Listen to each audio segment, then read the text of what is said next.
Hello, my friends. Welcome. My name is Joe. This is the Joe Martino Show. We had an election yesterday. Well, when this drops, it'll be yesterday. We're not going to talk about that. We're going to talk about your mental models and how you use them to make sense of the world. This is probably a multi-part episode. We're going to talk about mental models, how you use them to make sense of the world. And then probably next week, we'll talk about how we should examine them. We're going to talk about that a little bit today, but how you should examine them and how you can shape them, bend them, break them, and rebuild them. All right, my friends, let's kick it off. This is the Joe Martino Show. You're listening to the Joe Martino Show, a podcast dealing with all things emotional, relational, and human nature. Joe is a licensed counselor in the state of Michigan, specializing in relationship therapy. He is also the author of the book, The Emotionally Secure Couple. All advice offered in this episode is offered for entertainment and educational purposes only. Enjoy the show. Okay, welcome. So what are we going to talk about? We could talk about the election. There was an election. When this drops, it'll have been yesterday. And I'm going to bet that when this drops, which will be the Wednesday after the election, I'm going to bet that we do not know who our president is. And both sides are claiming moral superior ground because of something that the other guy did that makes their guy better, while simultaneously ignoring all of the crap their guy does. And that's both sides. If I made you mad, to be honest with you, the mood I'm in today, I don't care. I just don't care. I want you to know that, because I think one of the things that we are lacking in society is radical honesty. Just straight up radical honesty. And look, I get it. You know, I've already said this. I tell all my friends, if they told me they were voting for Biden, awesome. Tell me why without mentioning Trump. If they were voting for Biden or for Trump, awesome. Tell me why without mentioning Biden. If they didn't like Trump, okay, fine. Tell me his sins, and then I'll let them list 3 or 4. Okay, now do you really think that Biden hasn't done anything? Like, what are Biden's sins that the people who oppose you look at Biden and say? Or if they didn't like Biden, and they're like, okay, tell me Biden's sins, you know, and then I'd say, well, what about Trump's sins? What do his followers say? And if you're at the place in this world where you as an adult, and I know I have some kids that listen to this, my kids, I apologize. I know I have some younger people, teenagers and whatnot that listen to this, because quite frankly, they reach out to me on social media quite a bit. And so even you, if you're in your late teens, I'd say if you're past the age of 16 and you can look at the candidate that you want, and you can't legitimately come up with grief for your own guy, that's part of the problem what's going on in our society today. But that isn't actually what I want to talk about today. What I want to talk about today is mental maps, because I want to talk to you, my friend, the listener, about how you can change your world. That's really all I'm interested in. How can we change our world? And sometimes I have people say to me, what if I don't want to change my world? What if I just want to be a house mom or a stay-at-home mom? Or what if I just want to be, somebody, a mom or a dad who works my 40 hours a week and just raises my kids? Well, if you do that well, you'll change your world, because our world needs a shot of kindness and graciousness and the ability to disagree nicely. We just need that. So if you do that well, you'll change your world. And what we're going to talk about today will help you. So if you're a CEO of $1 million company, if you are someone who, and I'm air quoting this, just stays home or just works your 40 hours a week, air quotes around both of those, this is for you. This is something that I believe will help you to better operate in your world.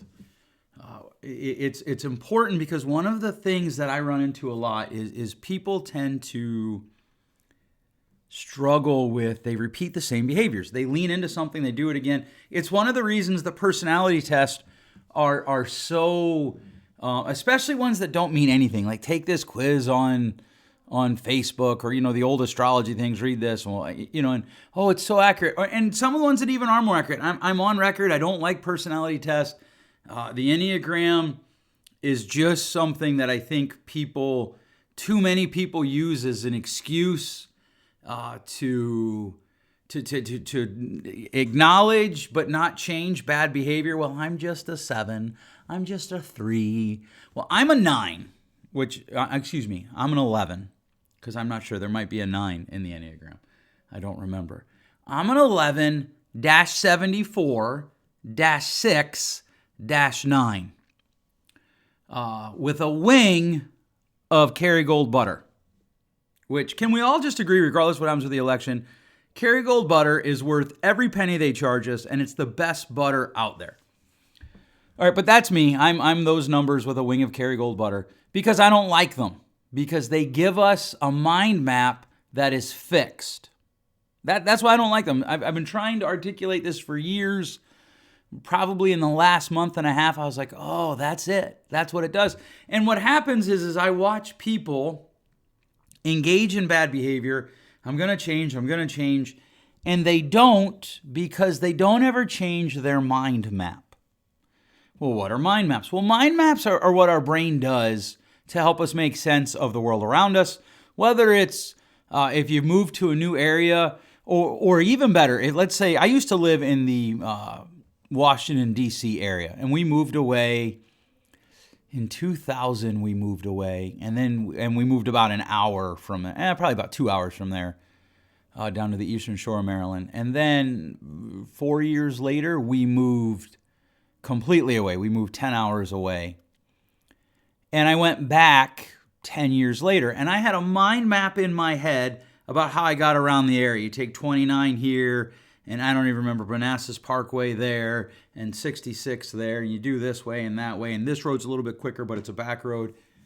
And my mind map was completely off because it was based on faulty information. My mind map of how I got around wasn't right. And so your mind map makes sense of where you're at. So right now I'm sitting at my office, and my mind map, I can orient myself. If you were here and we were talking about the lake, I'm facing the lake. Even though it is an hour away, I'm facing Lake Michigan. Detroit is to my back. So if you have a mind map of anything in Michigan, you know that I'm sitting with my back facing east, my face is facing west. And so mind maps do that. And then mind maps help us make sense of things. For instance, if you tend to agree with the Democratic platform, your mind map predisposes you to want to vote for Biden. And I've met people that were Democrats, like I can't vote for them. I've met people that were Democrats, like I can vote for them. If your mind map is Republican, you're going to be predisposed to vote for Trump. Although what's interesting is one of the things, psychologically speaking, that Trump has done is he has connected with people's mind maps that supersedes, that transcends parties. Because certainly there are people in the Republican Party that don't want to vote for him.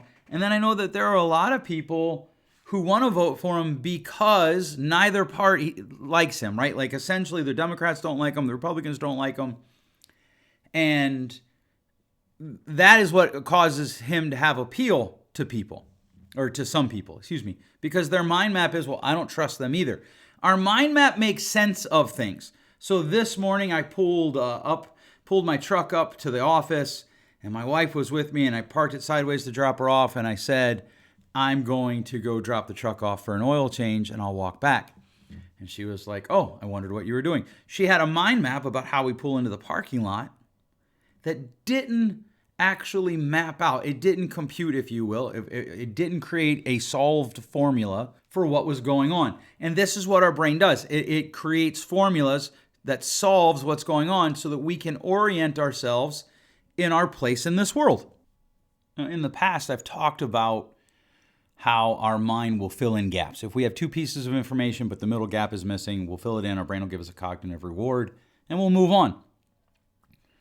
Where that cognitive reward comes from is our mental maps. And I want you to think about this in terms of how you process the world, because your mental map is really important. And I want you to I'm really hoping that you'll spend some time over the next 7 days really thinking about your mental maps. Because your mental map tells you where you're at in society, how you make sense of society, where other people are, and it causes you, or it's the tool that you use to predict future events, future happenings. So one of my favorite places to visit with my family is this little island south of us in Lake Erie. And I have a mental map of that island. I have two mental maps. I have one that is what the island looks like as far as our interaction with it in the different seasons of life. I also have a mental map of how to get around the island. How, if we're camping, what that event will probably look like. If we're staying at an Airbnb, what that particular event will look like. We've had friends go because we talk about it so much and they hated it. And part of it is the mental map that they had was very different than the mental map that we have. And so we interpreted the events differently, which then brings me to the third type of mental map that we have, which is the existential map, right? So when they say, oh, we hated it, or most of the time, they don't actually say that. Like we had some people and they were like, oh, it was okay. We had one friend that we went camping with there, and I don't think he ever wants to go back. We've camped other places since then, which is totally fine. Together, we've camped. Right? But there are people then who get mad. Well, wait, you didn't like what I like? Or think about this. We're talking about politics, and I have my mental map about why I'm voting for my party.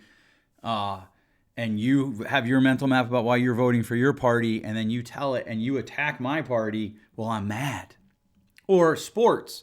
One of the things that sports does is it gives us a mental map of meaning and identity, right? My dad and I were just talking the other day, and we were laughing about how many people are 7-0 with the Steelers, who are 7-0 or 6-0. I don't remember what their record is. I think they're 6-0. They play the Ravens next week.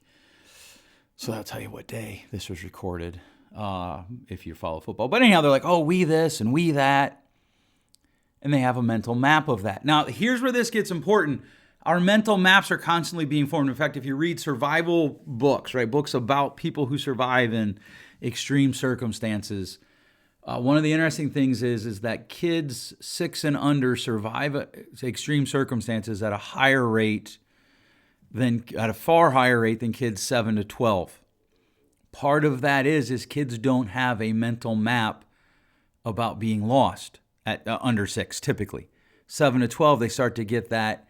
And they start to have a mental map about the way things should be beyond comfort, as in food, vacating our bladder and bowels, and comfort as far as warmth and sleep. And so one of the things that happens is as that mental map gets created in a 7 to 12-year-old, their survivability rate goes down. 12 to 20, it's all off the board, and then the statistics get really interesting. If you want to get into that, send me an email. I'll send you some books to read. But what this means is that your mental map is being formed all the time. And here's the scary thing. There are some researchers that suggest once you reach 30, it's set. It doesn't change. I actually think that number's probably dropping and it's getting smaller or getting lower. As we elongate adolescence, as we make it more and more appropriate, air quotes, to be immature, we are lowering that number. And what is the main mental models that we've been raising people on for the last 30 years? Maybe the last 45 years. Comfort, right? One of the mental models we have is that if you're offended, it automatically means that the other person did something wrong. Now, there's no mental model that says, well, if I'm offended, maybe I should ask myself some hard questions about me, like, why am I offended? Maybe I misunderstood the other person. Maybe I misunderstood their intentions. Maybe it doesn't matter if I'm offended. And these are questions that we just don't ask ourselves. And part of it is, I think, because we overreacted to a mental model that used to exist, that if you were offended, it didn't matter. And so, and even now, millennials get very angry if they're called millennials or Gen Z. But if they don't like somebody, they'll just go, okay, boomer, dismiss them. But then the actual boomers, what's really funny to me about that is they call anybody who just disagrees with them, oh, you're just old and boomer. Well, here's the thing. For the generation that has a mental map that you can't say anything, regarding race, gender, age, because it's discriminatory, okay, boomer is a discriminatory sentence. It's a discriminatory, ageist dismissal. In fact, I have a mental map that says we should value elderly people's opinion. Doesn't mean we have to do it. It doesn't mean we have to, but there is wisdom in age. And some people say, well, that's because you're old. There's truth. I am old, but there are people older than me. And we've lost that mental map of we should listen to elderly people. So we need to figure out, what are our mental maps? How do they work, right? Think about some of the emails I've talked about in the past few weeks, where people are like, okay, so we're supposed to go here for Thanksgiving Day and Friday, or Wednesday and Thursday, and then we go here for Friday and Saturday, and I want to come home Sunday, and my wife doesn't want to come home till late Sunday or Monday, and all back and forth. One of the things that people have to step back and ask is, what's the mental model that I'm applying to this? In other words, how do I orient myself in this situation for it to make sense to my life? I have a friend who listens to this podcast. How you doing, Tom? He and I were talking, and he has grown children, and he was talking about how sometimes when they ask him his opinion, if they don't do what he offers them as his opinion, he finds himself elevating internally and experiencing anger. Why? Well, his mental model was, they asked me for my opinion, now they need to do it. Their mental model was, let me hear your opinion and maybe I'll do it, maybe I won't. Think about the classic, probably your second class of marriage and family therapy. You hear about the couple where the wife wants to vent and the husband wants to solve. They're approaching it with different mental models. One of the things that I've talked about, it kind of the cat's out of the bag, so I'm just going to keep talking about it, is my wife and I don't understand the people that go away for extended periods of time without their family. I'm not talking about like husband and wife go away without their kids. I'm talking about the husband goes away with 4 guys, the wife goes away with 4 girls. And like they keep track. Like, he had this trip to Alaska, so I get this trip to Daytona. Our mental model doesn't have space for that. And to be honest with you, I've even spent some time trying to create a mental model that would make that make sense to me, and it hasn't worked. I want to be clear here that I'm not saying that people who do that are wrong. I'm saying it doesn't fit inside my mental model of how I want to live my life, right? And so when I have a mental model, one of the things I have a mental model about when it comes to therapy is, there are certain things, we can get all the certifications in the world, but you either put up or shut up in the room. And so when I work with interns, that's one of my things. They all want to talk about all their certifications. I'm like, you can get as many as you want. Anecdotally, I have a mental model that says the more certifications you have, the less likely I am to hire you. Because I find that people who can't put up in the room tend to think it's a lack of training, not a lack of delivery. And my mental model's actually the opposite. If I'm not working with someone, like I just recently had a couple terminate with me and they didn't like me. And honestly, it wasn't a good fit. But one of the things that I have a mental model of is I go back through and I go over each session with a fine-tuned comb. What did I do? What did they say? How did I respond? And one of the things that I did was I violated one of my own mental models of, you have to build rapport before you can go after real problems. And because they were in crisis, I let myself get caught up in the emotion of the moment, and I went after the problems with them rather than stepping back and trying to build rapport. Now, I don't actually think it would have changed the outcome, because eventually we were going to have to talk about problems. And actually, when I said, I did ask, anytime somebody tells me they're leaving, I always ask certain questions. One of them is, what did you get versus what you were expecting? And she told me one of the things she was expecting was someone who just affirmed her no matter what. She's like, unless I'm killing somebody, it's your job to tell me I'm doing good. Well, no, actually it isn't. If you're calling your husband names, that's not good communication. And it's important for me to call that out in the room. That's delivery. And she just disagreed. She's like, no, you could ask him how he feels about being called names, but it's not your job to say. And so we have different mental models. And this is important because right now, whatever conflict you have with your husband, whatever conflict you have with your wife, and a lot of couples are divided over how do we respond to this COVID-19? How do we respond to politics? One of the things that's interesting to me is my Facebook is relatively free of political posts currently. It is. It's relatively free. Somehow Joe Biden and Donald Trump have gotten on my newsfeed, and I'm in their sponsored demographic. But other than them, essentially what I do is if somebody has too many political posts, that's subjective. In my mental model, it's not defined. There's a feeling there. I just hit snooze for 30 days. And I don't get their stuff. I don't get their post.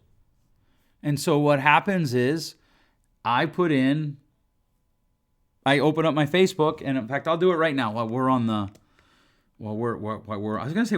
phone. We're not on the phone, but while I'm on the mic. Okay, so here's one of my therapists and one of my friends putting up a post about English, which I love. Here is an advertisement for outdoor gear. Here's a guy that I rent stuff from who's looking for some help. Here's a thing on NASCAR. Here is a online sale. Here is a fishing store. Here is a friend of mine who is almost on the snooze for 30 days list. This one is not about politics.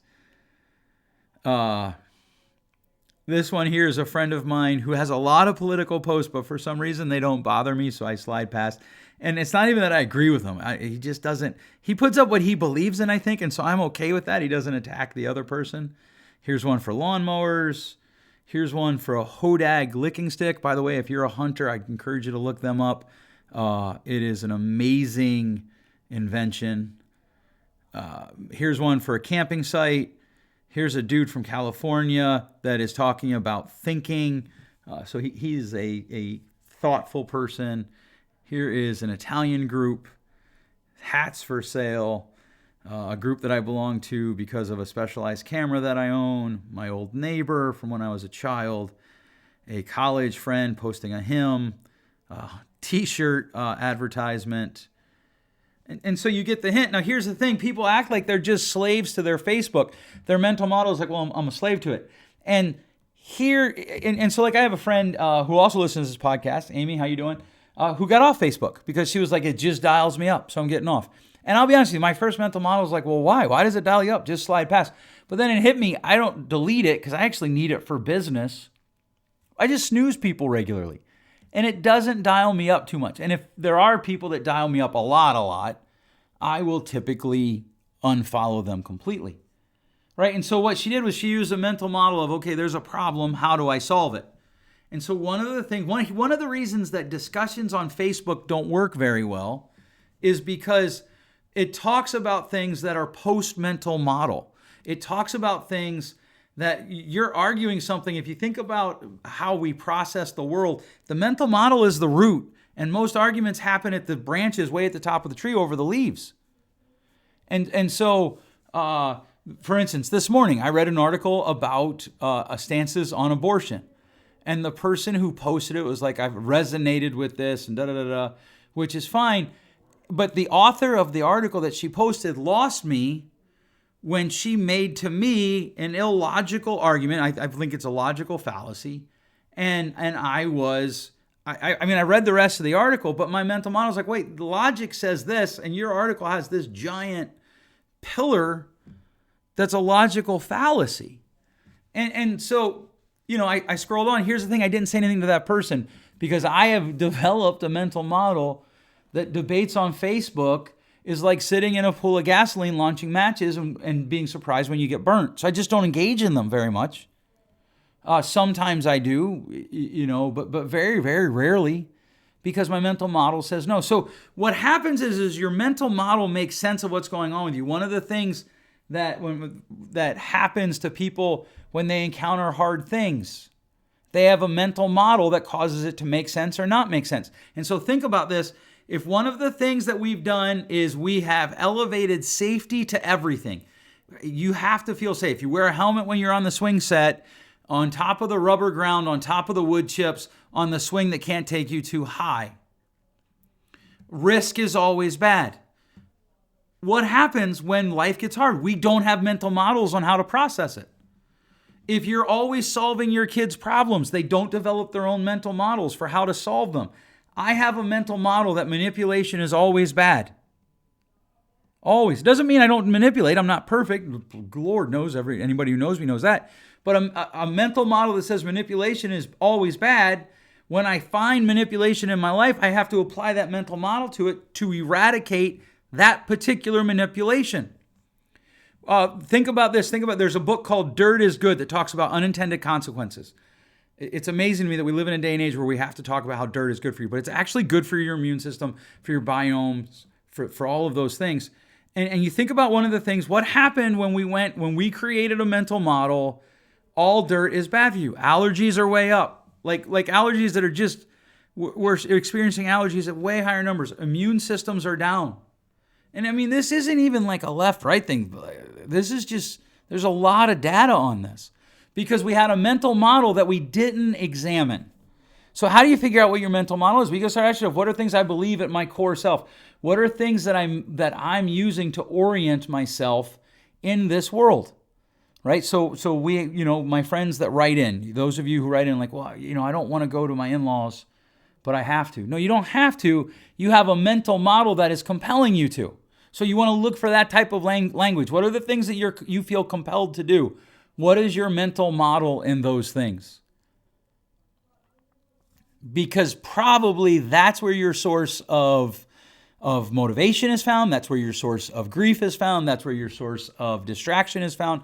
And you need to pull back from the problem, look at them and be like, okay, what are the things that I feel compelled to do? People who are afraid of flying, they have a mental model that it's more dangerous than driving. In reality, it probably isn't. There are people who have a mental model that if their guy doesn't win next week, the world's over. Probably not.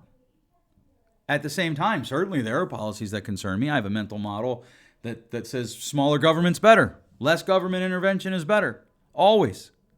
There are people that strongly disagree with me. But what is your mental model about your expectations for disagreement? What mental models are you creating for your children? That's one of my favorite big questions to ask people. What are the mental models that you're creating for your children?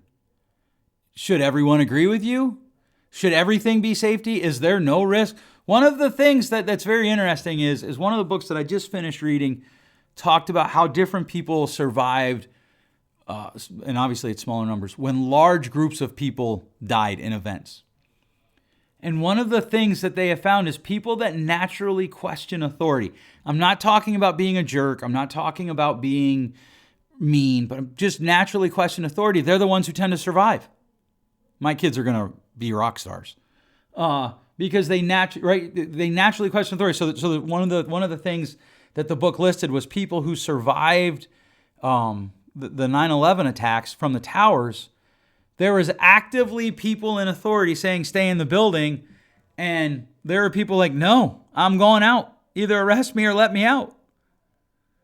And one of the things that we have a mental model of today certainly is if the authority tells us, if the authority tells you, you do it, right? The mask. It's so funny to me how many people say, just wear your mask and the virus will go away. No, it won't. Even the most ardent mask supporters who utilize science say it's 60%. Now, here's the thing. I wear a mask, right? I got a mask right here. You can't see it, but I swear to you, it's right here next to me. I wear a mask. I always make sure it's on me. I had to walk to Meijer today because my truck's getting taken care of. I wore a mask inside. I got no problems wearing a mask for other people because my mental model says I can wear a mask if it helps other people feel more comfortable. I'm okay with that. But the mental model of, well, we have to wear a mask and the virus will go away. The reason the virus hasn't gone away is because people aren't wearing a mask isn't true. In fact, we're shaming people. It's interesting. I want to talk about two mental models that I saw online. As I read for you, I'm part of a lot of groups on Facebook. Some about true crime. I like kind of learning about that and the psychology that goes into that on both sides. The people who investigate, the people who commit the crimes. I also like some other pages that have different things, and one of them was on actually I think they might have both been on the true crime page, but one of them was on how people were having a party in Texas and somebody drove by and shot it up and killed like 8 people. And somebody said, well, if they hadn't had a party, they wouldn't have died. To which I immediately said, no, if they hadn't had a party, they wouldn't have had a party. They died because somebody put metal into them that doesn't belong in their body and shot them, and they left them there to bleed out and die. And you're shaming people that you don't even know. I hardly ever comment, but I was just like, what the heck? Now, we could talk about whether or not they should have had the party. I think we should have that conversation. Should they have the party? Shouldn't they? That's fine. We can have that conversation. But to say, well, that's why they died. No, they died because somebody shot them. And then I was reading about a husband and wife who were in their late 60s, married 57 years, maybe even their 70s. If you figure that up, 57 years, that means they were married almost 60 years, or maybe early 70s. They died by a murder-suicide. The husband shot his wife. She was in her hospital bed. She was dying. She was in severe pain. And so he shot her, and then he shot himself. And somebody found the daughters. Some of these true crime Facebook groups, they really go out stalking people. Somebody found the daughter, and the daughter actually put up, look, my parents wrote a note. Here's what's going on. I know they're all the news. I know people are gossiping. I don't want them to be remembered for this. I want them to be remembered for who they were. And so there is this, here's what happened. And she reads the letter. And somebody said, I feel bad for them. We should probably limit the number of years that you can be married. Did you catch that last line? We should probably limit the number of years you can be married. Why would you do that? Because my mental model says that all grief is bad. And so if we can limit the grief by knowing what's better for them than they know, then we will solve the problem. That's insanity to me.